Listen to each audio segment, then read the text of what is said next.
సర్వేంద్రియానం చక్షును ప్రధానం. ఒక మనిషికి ముఖ్యమైనది కళ్ళు. ఆ కళ్ళు నేత్ర ప్రదాత. ఈ అమ్మవారు కంటికి సంబంధించిన దోషాలన్నీ సుమారు అవుతుంది.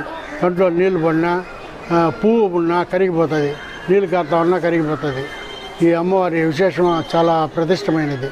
ఈ అమ్మవారు ఎట్ట పుట్టిందంటే స్థల పురాణం సుమారు 700 సంవత్సరాల ముందు కారేటినగర్ రాజు ఈ దట్టమైన అడవిగా ఉన్నింది. ఆ అడవిలో వేటకు వస్తున్నాడు రాజు. వేటకు వస్తున్నప్పుడు ఆ ముళ్ళు కంటికి తగిలి ఆయన శ్రోత పడిపోతాడు. అప్పుడు ఆమెకి 5 ఏళ్ళ పాప రూపంలో వచ్చి నేను లింగ స్వరూపంగా ప్రతిష్ఠ అయి తపస్సు చేస్తా ఉన్నాను. ఈశాన్య మూల కొలను ఉంది. ఆ కొలనుంచి నాకు అభిషేకం చేసి ఆ తీర్థం సేవించినట్టు నీకు సమయం అవుతుంది అని చెప్పింది అనమాట.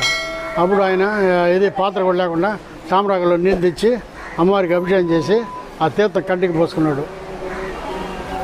కంటికి